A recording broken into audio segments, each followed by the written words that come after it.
Welcome all to Week 6. Week 5 was our best week yet on the record books.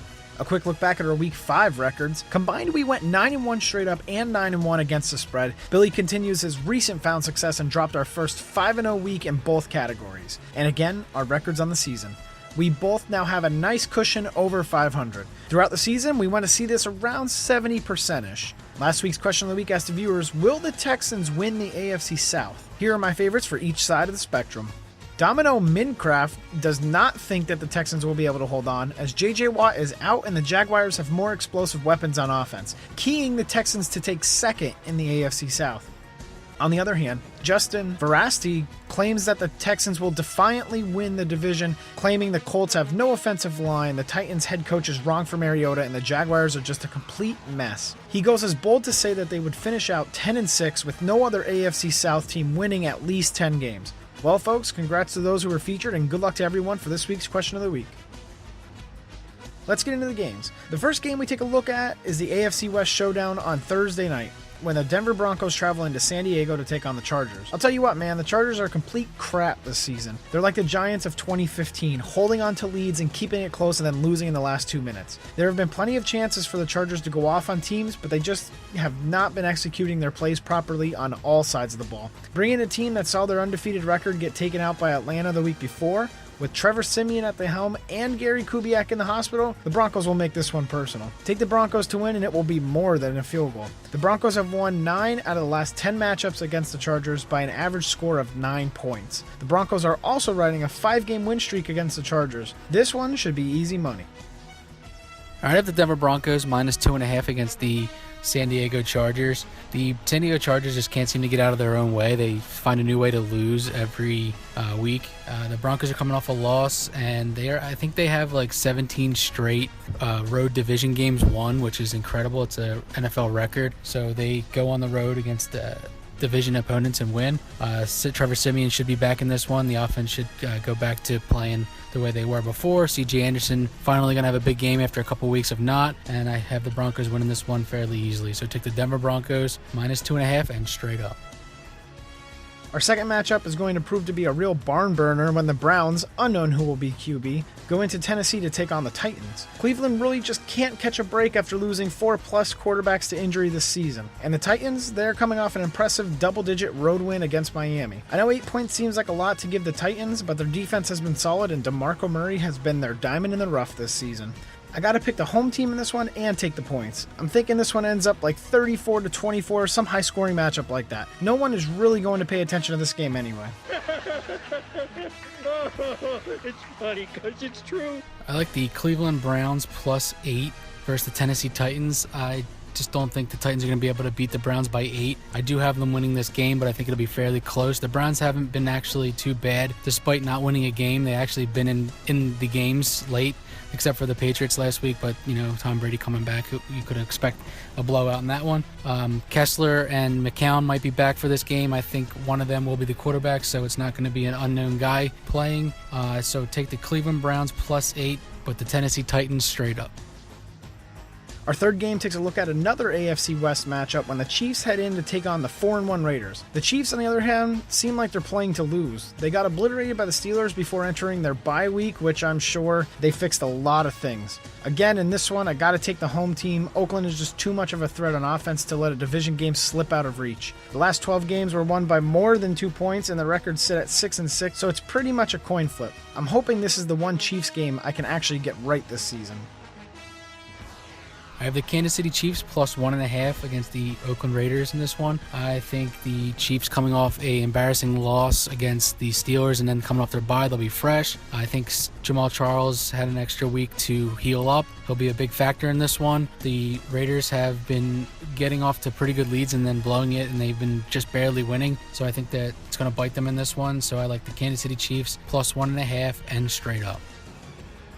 Our last game features the Jets traveling into Arizona to take on the Cardinals. The Jets and Ryan Fitzpatrick have yet to figure out why their offense has been playing so poorly, and as of this moment, it is undecided if Carson Palmer will suit up for the Cardinals. In this situation, this is a must-win for the Cardinals if they want to keep their playoff hopes alive. I know the Jets lead the series 6-2, but that dates back to 1971 is basically irrelevant in modern society. Carson Palmer, if he plays, will be an unstoppable machine this week, carving 4 touchdown passes against the 31st ranked Jets secondary.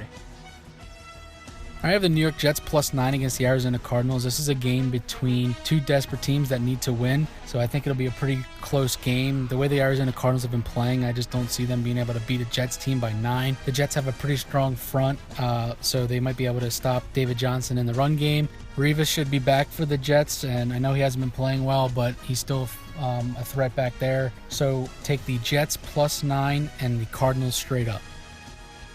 For this week's question of the week, we have featured every team from the AFC West in this video so far. Who, in your opinion, will represent the AFC West in the playoffs this season and why? Best comments get featured in next week's video.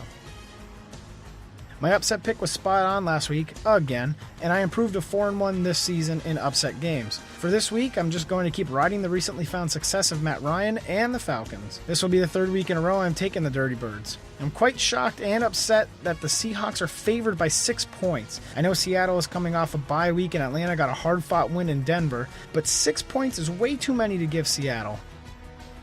All right, and for my upset of the week, I have the Washington Redskins +2 against the Philadelphia Eagles. A wise man once told me never bet against a home dog, and that's exactly what we have here. Is the Redskins are +2 at home against the division opponent in the Eagles. Washington's coming off a pretty big win against Baltimore, and they're going to build momentum on that. The Eagles have lost their starting right tackle, Lane Johnson, to the suspension that was given to him in the preseason, so the offensive line for the Eagles is going to be a little bit shaken up. So I like the Washington Redskins to pull a mini upset here. So take the Washington Redskins +2 and straight up.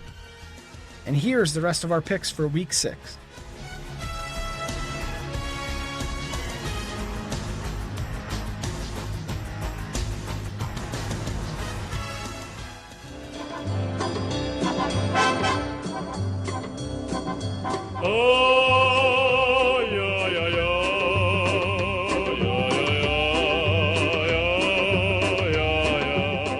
For this week's Shame Report, let's start out with a butthurt Bears fan. FaZe Chains, nice name bro, literally cried out that the Bears would easily win this past week's game 27-19. In reality, the Colts won 29-23.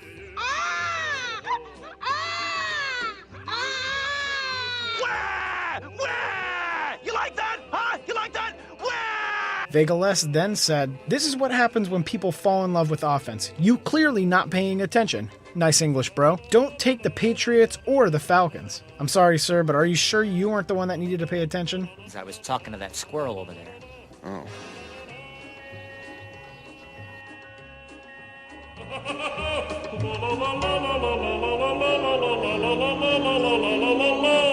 In the Hatbox Pick'em League, Statsauce still sits atop the perch by only 1 game. We were all tied up heading into the Monday Nighter, and the Bucks gave Statsauce the lead again this week. Congrats to him, and don't forget to set your picks before the end of the week. In the Hatbox Survivor Pool, we saw only 4 people lose in Week 5, resulting in 2 more people being eliminated from contentions. Good luck to the last 15 people still standing. Out of the last 15 standing, there are 6 people who have yet to get a strike against them. Our Week 5 leader, or should I say leaders, were Tennessee Titans, M. Potvin 1, and our very own Tensa Zangetsu 59. These people have yet to get a strike against them and chose the New England Patriots, who in turn won by 20 points. Congratulations to them, and don't forget to set up your pick by the end of the week. We found extreme success in weeks 4 and 5 and will look to continue our hot streak into week 6. I will be starting to do a few giveaways for NFL and official Hatbox merchandise starting in week 8, so be sure to follow my Twitter account. The giveaways will be on Twitter only and is a way to say thank you to those that actually follow me. Don't forget to set your lineups in my Pick'em and Survivor pools, and don't forget to answer this week's question of the week. I hope all of you have a great week making your predictions and enjoy the games. I'll see you Dudesons in the next video. Peace.